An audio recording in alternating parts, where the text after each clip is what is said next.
इकडं बघ बाळा. बस खाली काढताय तुला. बस बस बस. इकडे इकडे इकडे.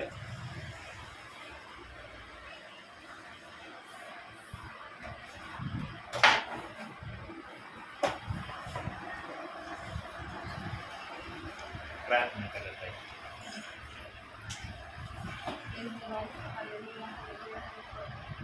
परमेश्वरा पगारी पासून किंवा प्रार्थनेसाठी पाठवलेस परमेश्वरा. माझी आता दुकानापासून खरंच इच्छा होती असं मी काहीतरी मागत होते देवाला. प्रार्थना पण करणार होते परमेश्वरा. तेवढे पगारी पासून पाठवले त्याच्याबद्दल धन्यवाद. ते जे काही वचन सांगतील ते आमच्यासाठी आशीर्वादित कर. इतकी विनंती करते परमेश्वर येशूच्या नावात मागते. प्रियांनो,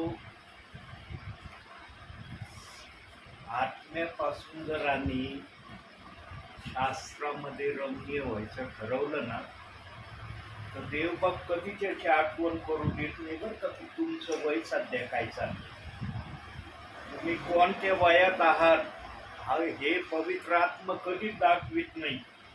आणि तुम्हाला आल्याबरोबर सांगितलं ना तुम्ही 5 वचन पाठ करण्याचं ठरवलेलं आहे. जसे पण देवबाप माझ्याकडून पाठ करून घेईल तसं मी पाठ करण्याचा प्रयत्न करतो. का देवबाप्पाने हा विचार माझ्या मनात टाकलाय. आता आज माझं वय 64 चाललेलं आहे आणि 5 वचन मी बायबलचे ते पण असं मी सिरियसली वचन काढायचे लिहायचे पाठ करायचे नाही. देवबाप जे वचन सुचविल, आता या आडात जे पण भरलेलं आहे ज्या वचनाचा देवबाप मला रेफरन्स देईल तेच लिहायचं, त्याच वचनाला चांगल्या रीतीने पाठ करायचं. यानो काही ना काही आम्ही करावं. सेवकांजवळ वचन असणं गरजेचं आहे. सेवक लिहून संदेश सांगतात, काय वाईट नाही, चांगली गोष्ट आहे. देवबापाचा आत्मा जसं त्याला चालविल तसं तो चालत आहे. परंतु देवबाप नेहमी आपल्या सेवकाला टॉप पातळीवर पाहायला इच्छितो आणि टॉप पातळीवर जाण्यासाठी सेवकाला श्रम घेणं गरजेचं आहे. म्हणून म्हणतात ना, जळ खाल्ल्याशिवाय फळ नाही, सेवेशिवाय मेवा नाही. या ज्या गोष्टी म्हटल्या जातात यासाठीच आहेत. प्रियांनो, जेव्हापासून 5 वचन पाठ करायचं मी ठरवलं त्या 5 वचनांचा मला खूप देवबाप्पाने उपयोग करून दिला. बघा, एक वचनाने आपण सुरुवात करूया. अनुवादाचं पुस्तक 8वा अध्याय 5वं पुस्तक उत्पत्तीपासून.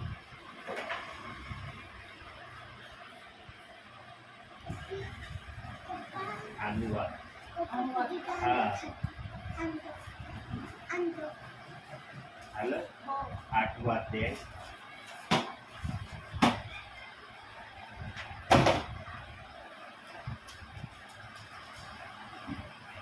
4वं वचन.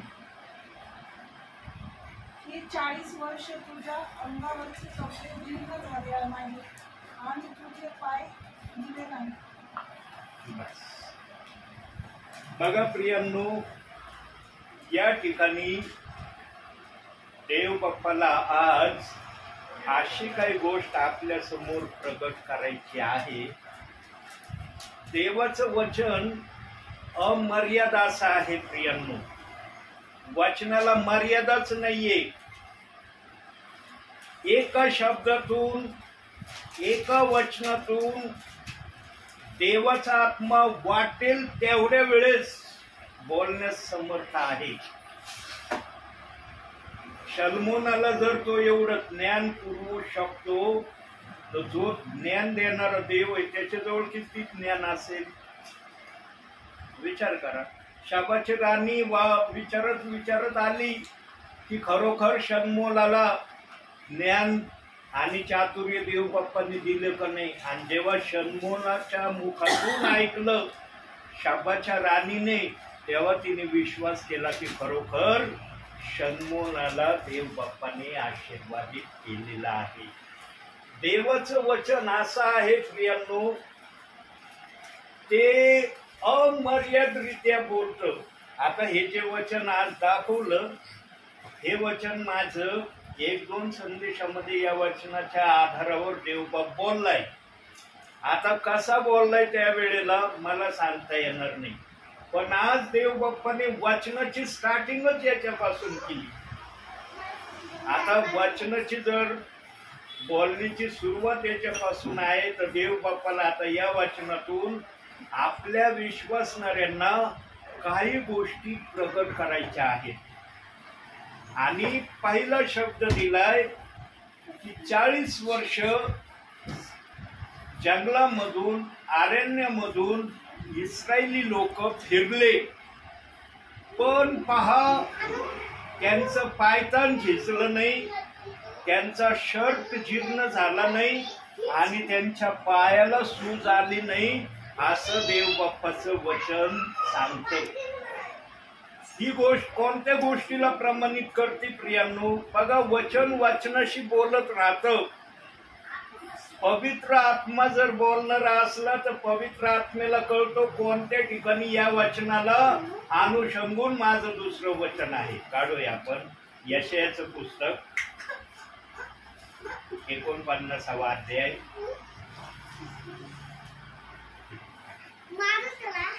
इकडं नाही, तिकडं नाही, इकडं पुढं इकडं नाही ताई, इकडं हा मध्यभागी बघा. यशायाला आलं ना 49वा अध्याय काढा.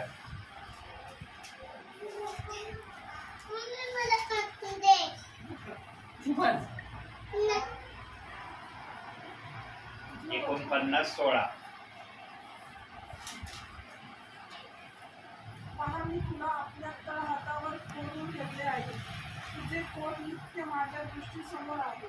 बघा, इस्रायली लोक 6 लाखापेक्षा अधिक जरी मिसर देशातून निघाले होते, पण हे सगळेजण परमेश्वराच्या तळ हातावर होते.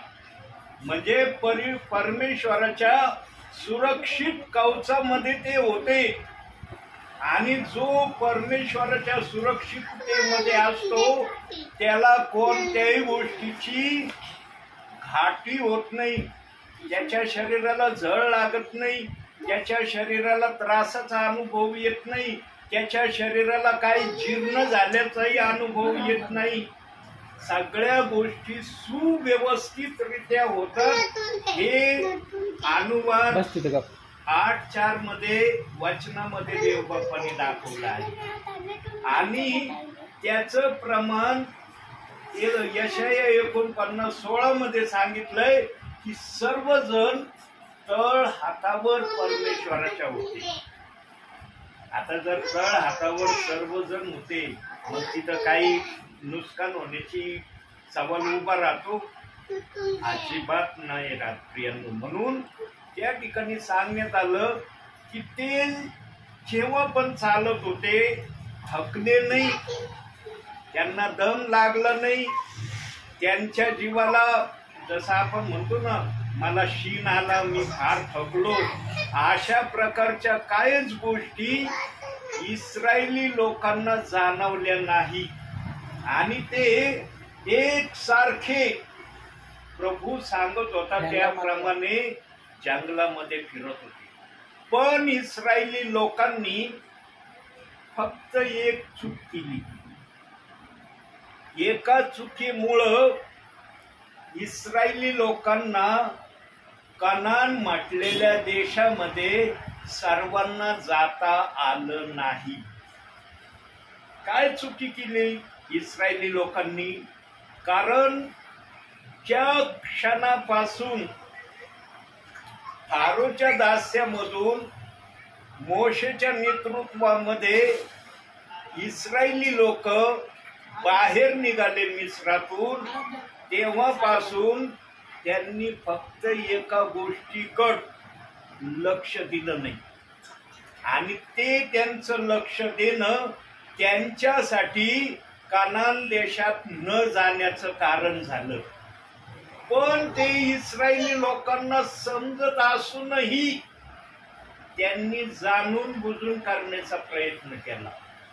एकाने केला तर दुसऱ्याने केला, तिसऱ्याने केला, असं प्रमाण वाढतच गेलं.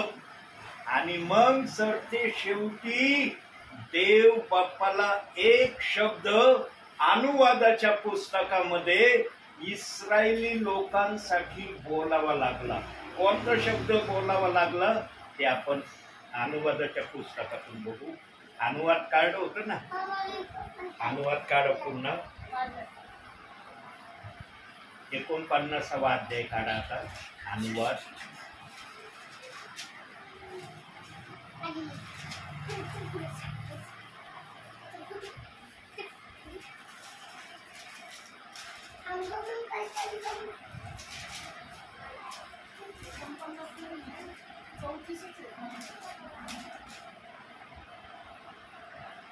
सॉरी 9वा अध्याय, सॉरी 9वा अध्याय, अनुवाद 9वा अध्याय 24वा. क्षमा करा. तुमचा माझा परिचय झाला त्या दिवसापासून तुम्ही परमेश्वराविरुद्ध बंडच करीत आला. बघा, ज्या दिवसापासून प्रभू परमेश्वर म्हणतो मी तुम्हाला आपल्या ताब्यात घेतलं, आपल्या तळ हातावर घेतलं, त्या क्षणापासून तुम्ही माझ्या विरुद्ध बंड करत राहिले आणि माझ्या आज्ञा मोडत राहिले. आज 6 लाखापेक्षा अधिक लोक निघाले. एकाने समजा बंड केला, एकाने आवाजने केली, त्याला परमेश्वराने शिक्षा केली. मग बाकीच्यांनी पाहून, त्या व्यक्तीकडे पाहून दुसऱ्यांनी शहाणं व्हायला पाहिजे होतं ना. अरे, परमेश्वराविरुद्ध वागलं की परमेश्वर असं असं करतोय, शहाणं व्हायला पाहिजे होतं ना. परंतु इस्रायली लोक परमेश्वराच्या विरुद्ध एक एक करत सर्वांनीच बंड केलं आणि आज्ञा मोडल्या. आणि त्या आज्ञा मोडणाऱ्यांमध्ये मोशेचं पण नाव परमेश्वराने दाखल केलं. परमेश्वराला मोशेने देखील आज्ञा मोडलेल्याचं दिसलं. आणि म्हणून मोशेचं पण कनान देशामध्ये जाणं झालं नाही, असं बायबल आम्हाला सांगतं. प्रियांनो, इस्रायली लोकांनी जर परमेश्वराच्या विरुद्ध वागण्याचं सोडून दिलं असतं तर कसं चित्र झालं असतं. कनान देशामध्ये अमर्याद असे इस्रायली लोक गेलेले परमेश्वराने स्वतः पाहिले असते. आणि परमेश्वर म्हणाला होता, दुधा मधाचे प्रवाह वाहणारा तो देश आहे.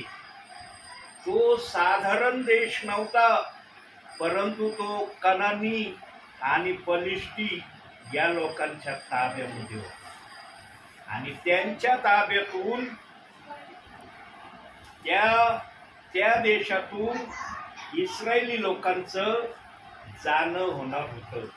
प्रियांनो, इतकी महान योजना देव बाप्पाने आपल्या लोकांसाठी केली, परंतु मनुष्य देवाच्या सांगण्याप्रमाणे वागला नाही, हे आम्हाला त्या ठिकाणी दिसत आहे.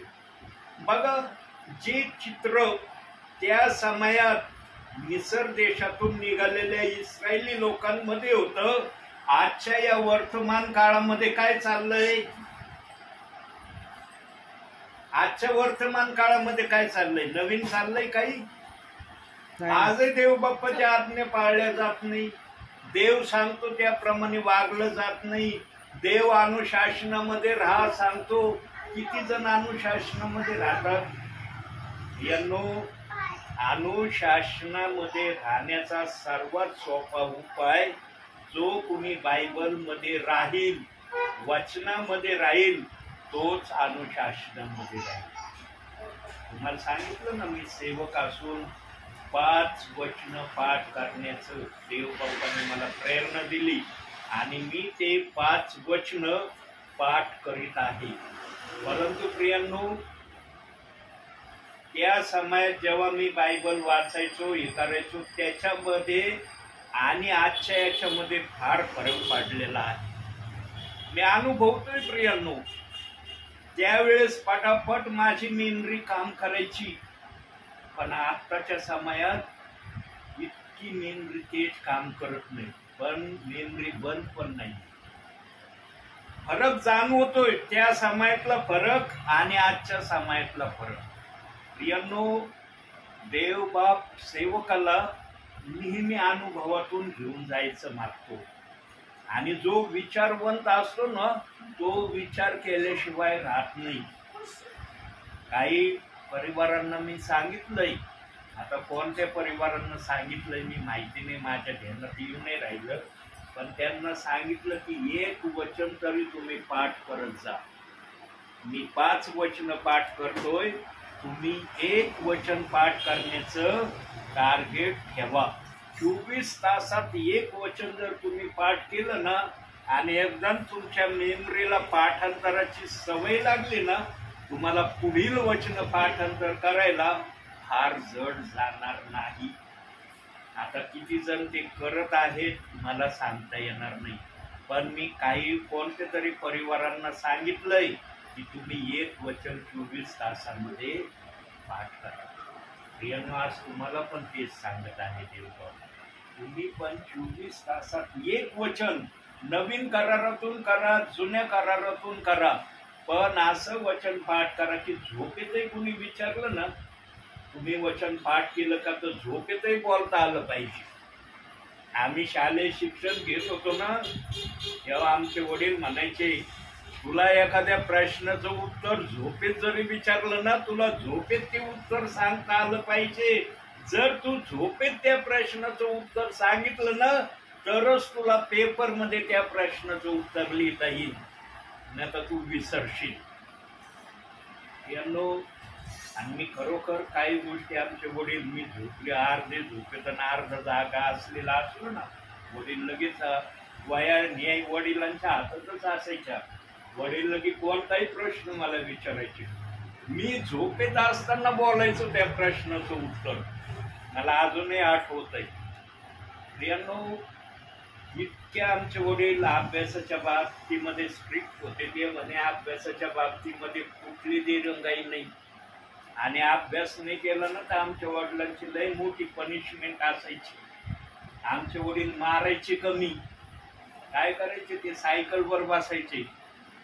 आम्हाला पायात चप्पल बिप्पल काय असेल काढून ठेवा म्हणायचे. मी सायकल चालवी तुम्ही पाळायचं. जोपर्यंत माझी सायकल चालन तोपर्यंत तुम्ही पळत राहायचं, आणि जर तुम्ही नाही पळले तर मग एक काठी बारीक अशी लिंबाची होकारा घ्यायची, नाही पळले की पाठी मागून पाठीत आणायची. त्या काठीचा मार खाण्याच्या भीतीपायी आम्ही पळत राहायचो. पण ही शिक्षा अतिशय मोठा गुन्हा जर केला तरच करायची वडील, अन्यथा करत नसायची. आणि अभ्यासाच्या बाबतीमध्ये जर हे दिसलं ना, त्यावेळेस तर हमखास समजायचं ही शिक्षा आहे. 2दा-3दा मी पळालोय, मला आठवतंय चांगलं. यांना आमच्या आई वडिलांनी आम्हाला जी शिस्त लावली ना, त्या शिस्तीमुळं आज आम्ही कुठल्याच व्यसनात नाही.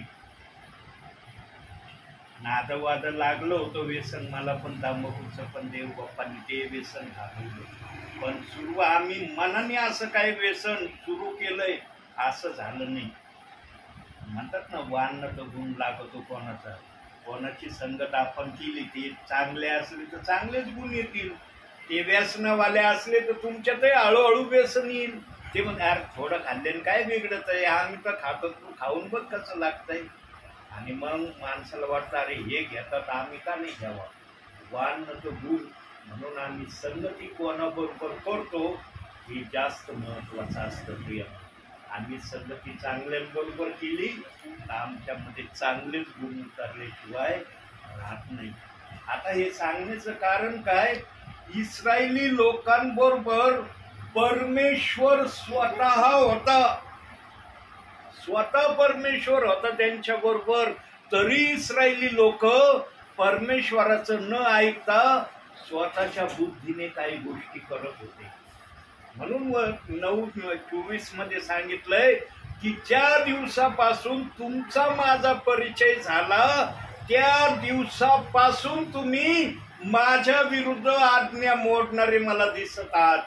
आणि या कारणामुळं इस्रायली लोकांचं कनान देशामध्ये जाणं झालं नाही. पण त्याच्यामध्ये 2च असे होते विश्वासी की ते देवाची आज्ञा पालन करायचे. हे बघायचे सर्वांचं चित्र, पण आपल्यामध्ये ते गुण उतरवित नव्हते. कालेब आणि यहोशुआ या दोघांशिवाय परमेश्वराच्या विरोधात कुणी गेला असं नाही. सगळे गेले, परंतु हे 2 विश्वासू सेवक परमेश्वराच्या विरोधात जोपर्यंत परमेश्वर त्यांच्या बरोबर चालत होता तोपर्यंत ते वागले नाही तसे. म्हणून यांचं जाणं त्या पवित्र भूमीवर झालं ज्या भूमीत पाठवण्याचं देव बाप्पाने ठरवलं होतं. प्रियांनो, आम्ही आमच्या जीवनामध्ये नेहमी देव जे सांगतो ते ऐकण्याकडे लक्ष दिलं पाहिजे. प्रियांनो, देवबाप जे ऐकणारे आहेत ना त्यांच्यामध्ये उन्नती केल्याशिवाय राहत नाही. देव बाप्पाचा स्वभावच असा आहे, जो ऐकतो तो सुधारतो, जो ऐकत नाही तो सुधरत नाही.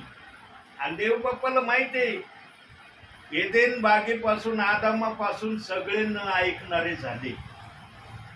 देव बाप्पाने फोनगाठ आदामाची ठेवलेली आहे आमच्यासाठी, कारण तो पहिला पाप करणारा व्यक्ती आहे. म्हणून रोम 5:12 मध्ये सांगितलंय एका मनुष्याच्या द्वारे पाप जगात आले आणि त्याच्यामुळं जगात पाप वाढत गेलं आणि ते पाप आजच्या घटकेपर्यंत चाललेलं आहे. सांगा, आम्ही पापातच जीवन जगायचं का?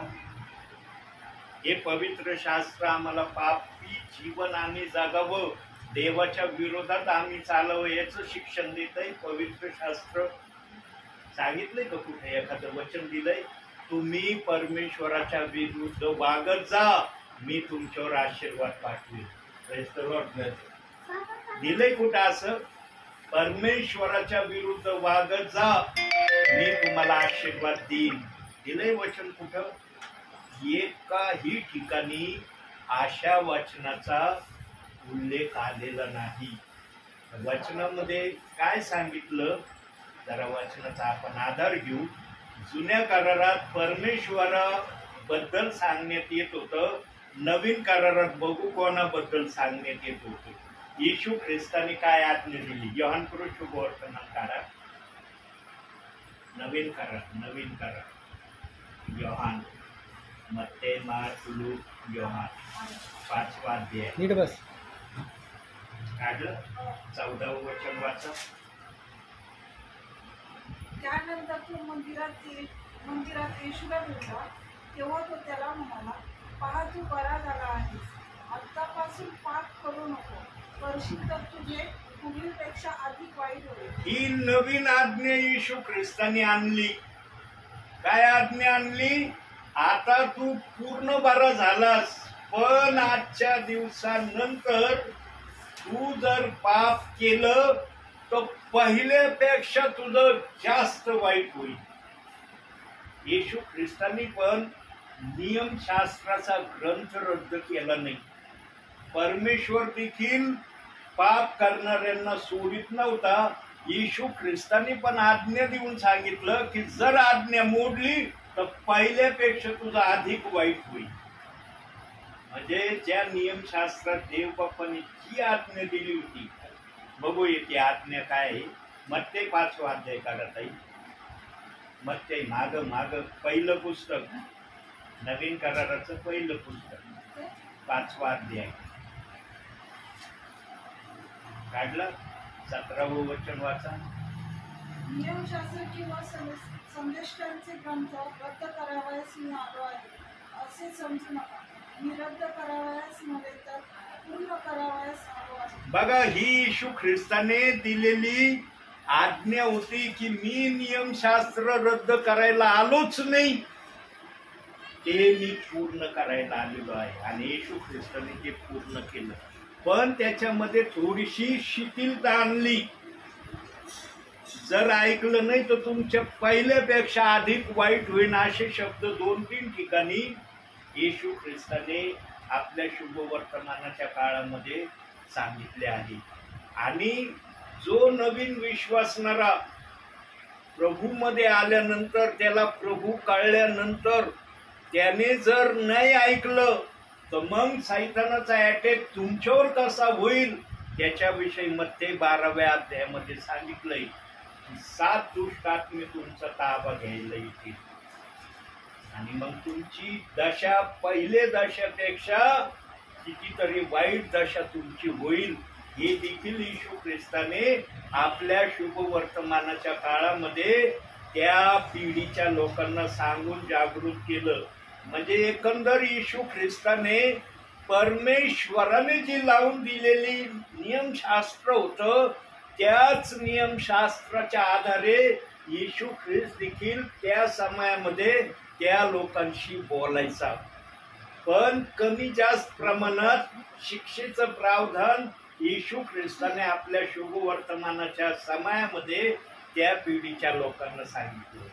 जे अधिक पाप करणारे होते त्यांच्यासाठी मग येशूने अधिक वाईट प्रमाणाचे शब्द काही ठिकाणी वापरले. अविश्वासी लोकांसाठी त्याने वेगळ्या प्रमाणाचं त्या समयात सांगितलं. ज्या ठिकाणी अविश्वास आला त्या ठिकाणी आमच्या येशूने कुठलंही चिन्ह चमत्कार केला नाही.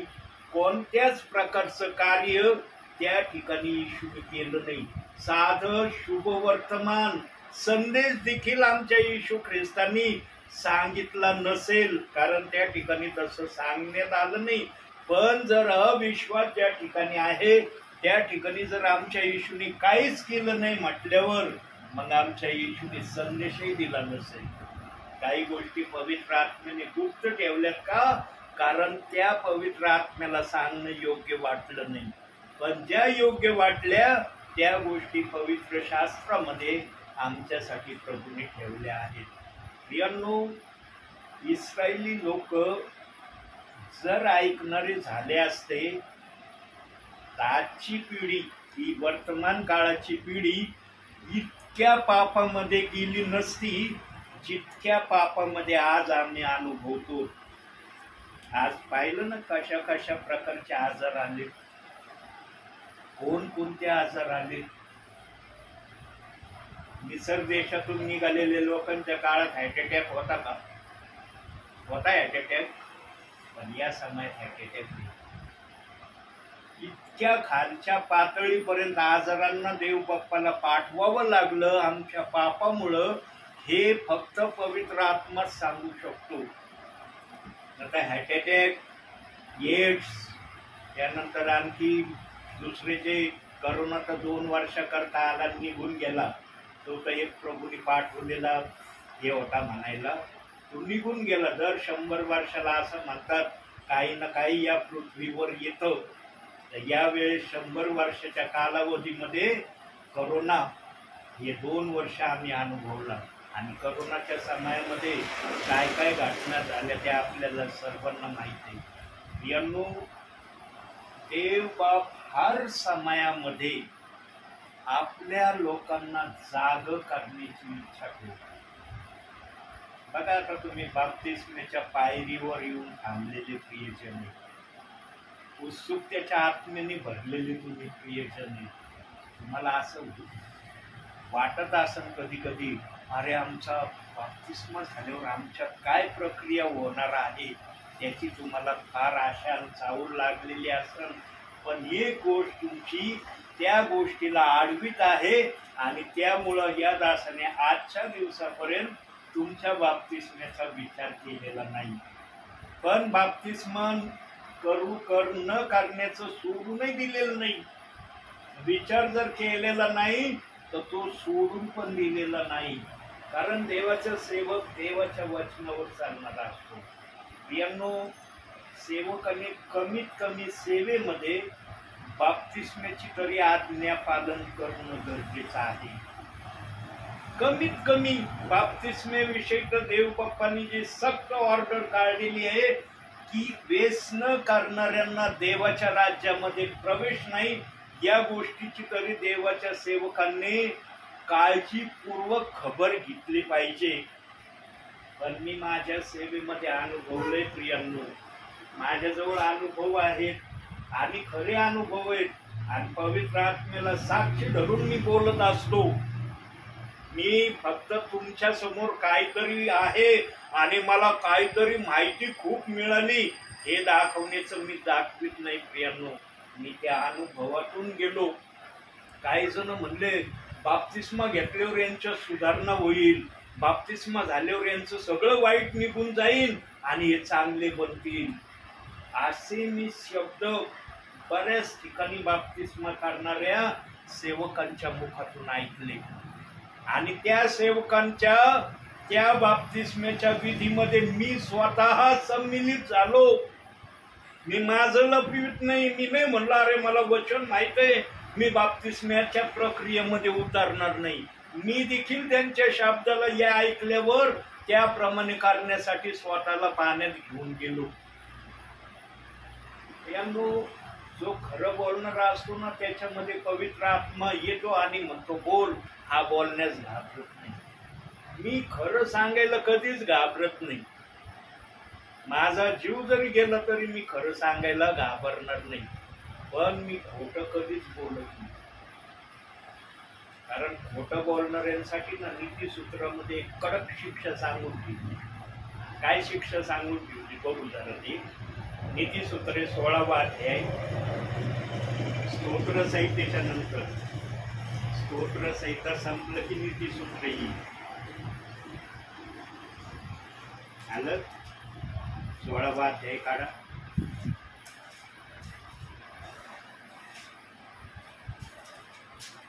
काढलं. दुसरं वचन वाचा. मनुष्याचे सर्व मार्ग त्याच्या दृष्टीने शुद्ध असतात, पण परमेश्वर आपले तोडून पाहतो. आणि अजून वाचा. आपली सर्व कार्य परमेश्वरावर सोड, म्हणजे तुझे ते सिद्धीस जातील. आणखी परमेश्वराने सर्व काही विशेष उद्देशाने निर्माण केले आहे. सृजन देखील अरिष्टांच्या दिवसासाठी केलेला आहे. प्रत्येक अरिष्ट मनाचा मनुष्याचा परमेश्वराला वीट येतो, त्याला शिक्षा झाल्यावरच राहणार नाही, हे मी टाळी देऊन सांगतो. कितवं वचन वाचलं टाळी देऊन सांगतो ते? 5. याच्यातून आता ते आरबीच्या भाषणातून वाचलं तुम्ही, ओबीच्या भाषणातून वाचतो 5वं वचन.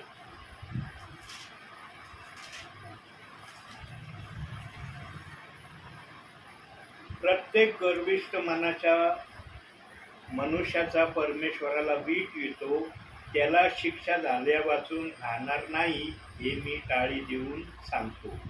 प्रियांनो, देवबाप हा शब्द मला दाखवित आहे, परंतु माझ्या मनामध्ये खोटी साक्ष देणाऱ्याला शिक्षा झाल्या वाचून राहणार नाही हा शब्द माझ्या मनात आला होता, परंतु त्याचा रेफरन्स माझ्या ध्यानात येईल. देवबाप्पाला हे दाखवायचं म्हणून याच वचनाला धरू.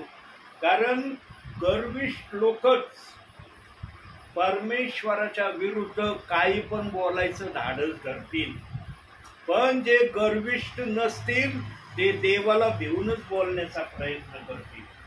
कधी कधी सेवक मनामध्ये एक घेतो, पण परमेश्वर म्हणतो हे नाही सांगायचं मला, माझ्या संदेशाची लिंक तुटावा नाही म्हणून साक्षीचं वचन तुझ्या मनात आलंय ना ते मी नाही प्रगट करणार. देवबाप आपलं वचन प्रगट करतो. बघा 5वं वचन परत वाचतो. प्रत्येक गर्विष्ठ मनाच्या मनुष्याचा परमेश्वराला वीट येतो, त्याला शिक्षा झाल्या वाचून राहणार नाही, हे मी टाळी देऊन सांगतो. आणि खोटी साक्ष देणाऱ्याविषयी पण हेच सांगितलेलं आहे. टाळी देऊनचा शब्द वापरण्यात आलेला आहे आणि त्याला शिक्षा चुकणारच नाही असं पवित्र आत्मा त्या वचनात बोललेला आहे. साक्षीचा भाग वेगळा आणि गर्विष्ठाचा भाग वेगळा. देवाला जे सांगायचं ते मला दाखवलं म्हणून देवबाप म्हणतो संदेश हा मनुष्याच्या इच्छेने आलेला नाही, तर पवित्र आत्म्यातून माझी इच्छा होती ती खोटी साक्षीचं वचन दाखवून पुढं बोलण्याची, पण देव म्हणला ते वचन इथं बसत नाही. देव आपल्या इच्छेने आपल्या सेवकाला चालवतो. म्हणून प्रियांनो, मी नेहमी तुम्हाला सांगतो ना, बोलणारा पवित्र आत्म्यातून बोलतोय का बुद्धीचं बोलतोय याचं परीक्षण तुम्ही करा.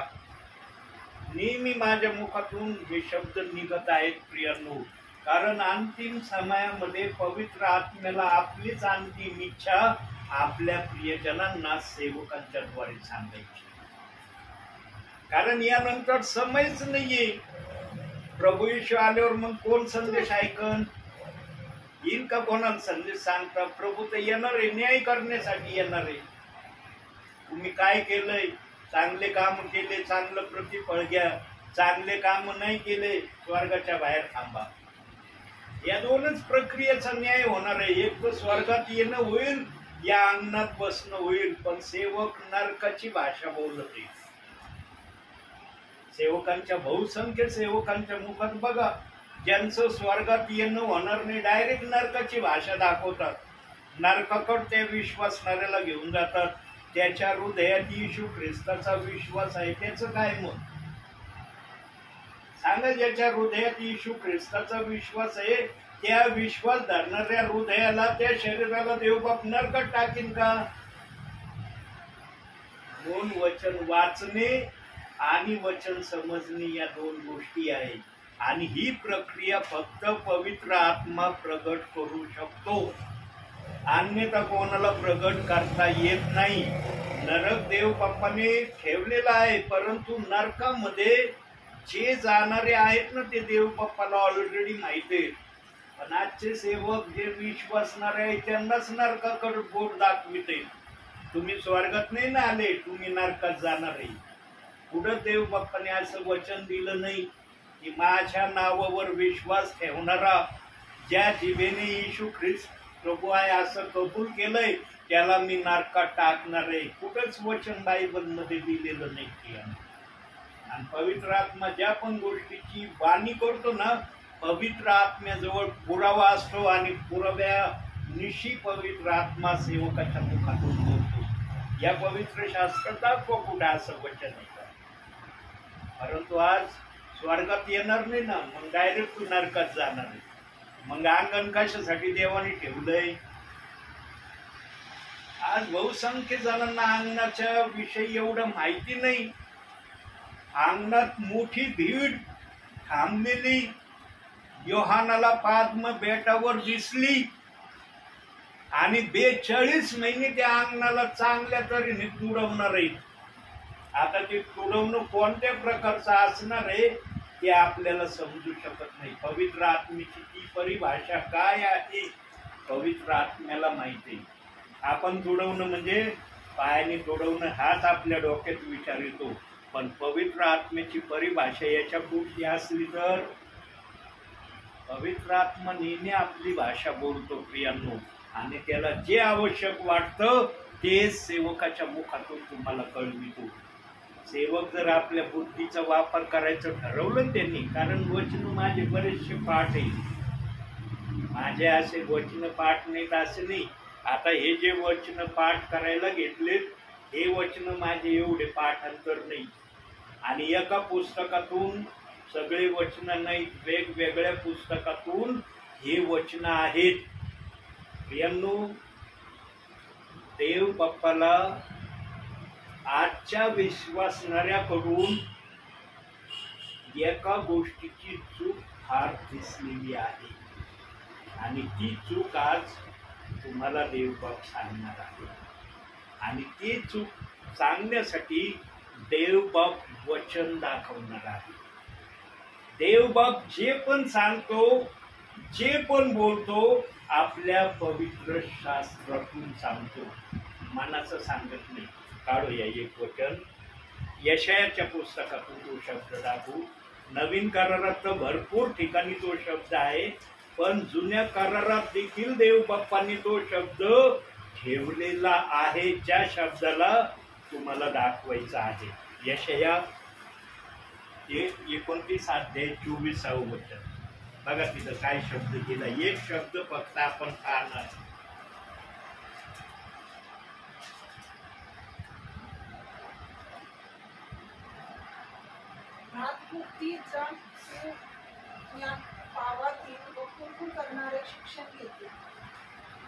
कुरकुर करणारे हा शब्द देव बाप्पाला दाखवायचा आहे.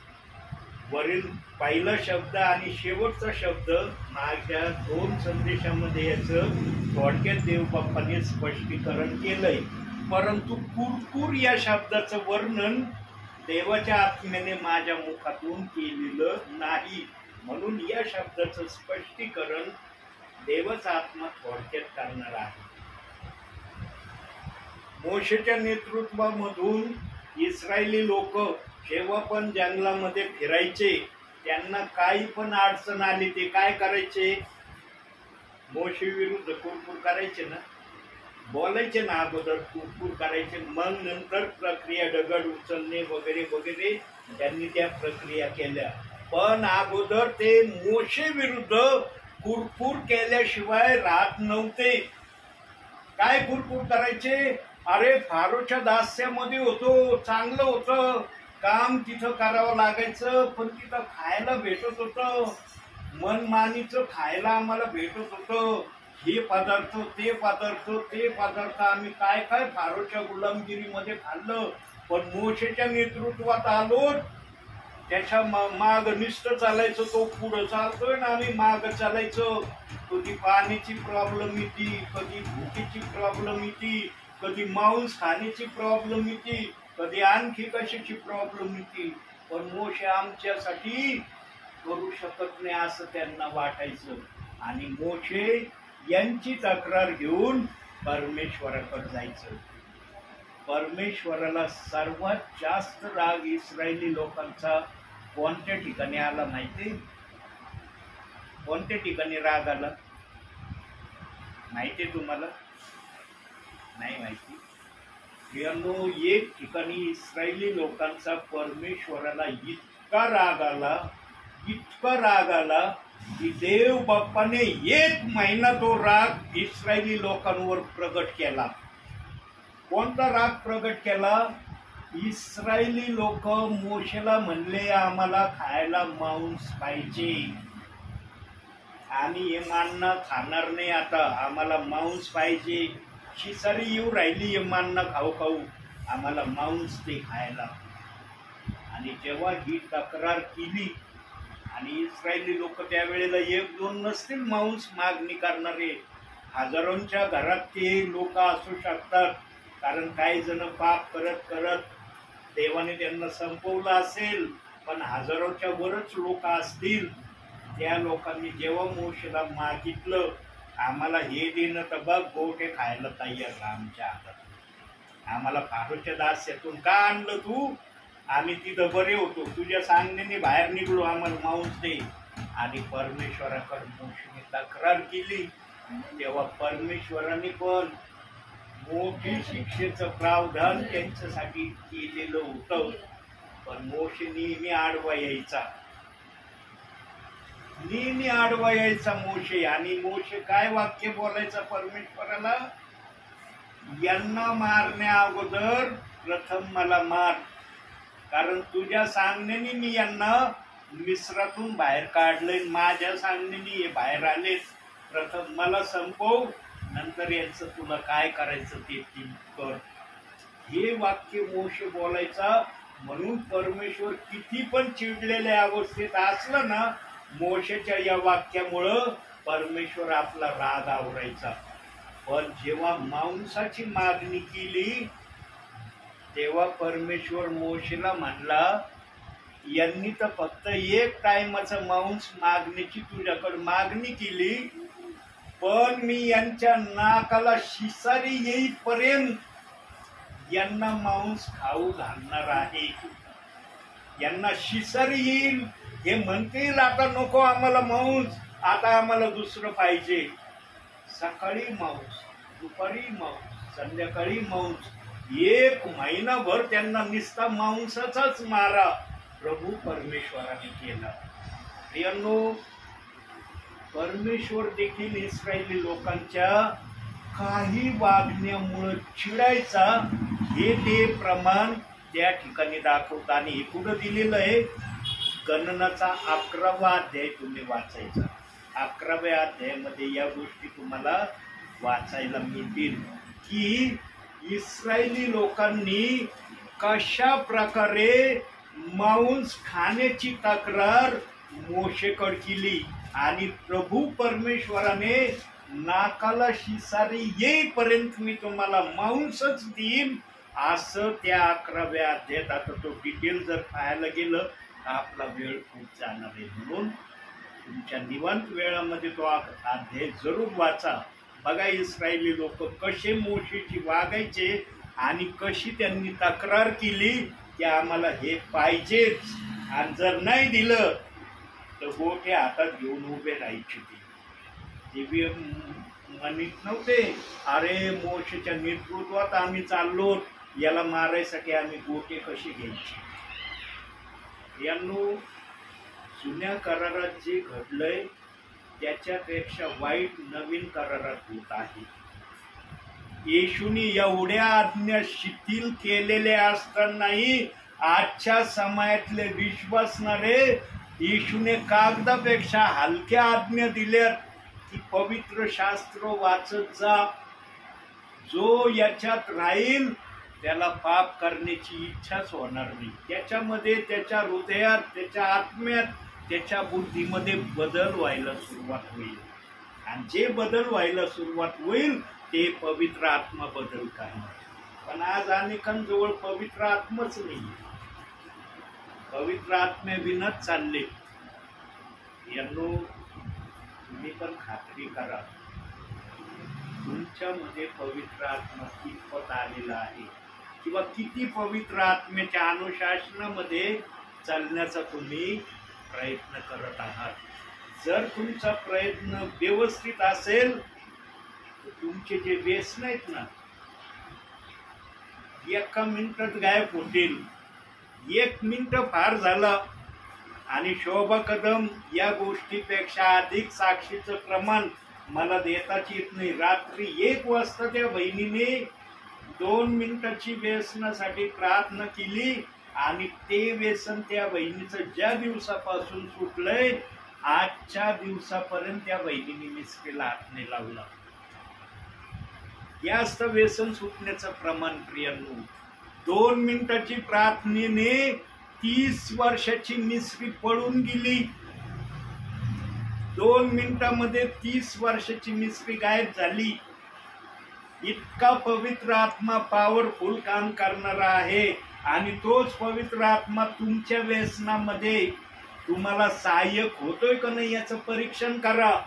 तुम्ही प्रार्थना करत असताना मान्य आहे मला, पण तुमच्या प्रार्थना पवित्र आत्मा किती स्वीकारतोय आणि तुम्हाला त्या प्रकारे चालण्यासाठी कितपत तयार करतोय याच्याकडे बारकाईने लक्ष द्या. कारण 2 मिनिटाच्या प्रार्थनेने जर त्या बहिणीची मिस्त्री 30 वर्षाची गेली तर प्रियांनो हे प्रमाण आहे. आणि माझ्या मोबाईलला ती साक्ष देखील आहे. त्या बहिणीची साक्ष मी सर्वांना पाठवली. माझ्या व्हॉट्सअपला जेवढे प्रियजन आहेत तेवढ्यांना पाठवली. आता किती जणांनी ती साक्ष पूर्ण ऐकली किंवा किती जणांनी पाहिली ते मला माहित नाही, पण मी पाठवण्याचं काम इमानदारीने केलेलं आहे. प्रियांनो, सेवक जे पण पाठवतात ना, विश्वासणाऱ्याच्या आत्मिक जीवनाची उन्नती व्हावी यासाठी पाठवित असते. पण काही जणांना वाटतं जाऊ दे, मेसेजेस येत राहतात आम्हाला, कोणाचे बघायचे. मग असा प्रश्न आल्यावर मग एव्हरिटनच बघायचं. नवीन आला जाऊ दे, नवीन येत आपल्या काही परिचयाचे नाही, यांचं नाही बघायचं.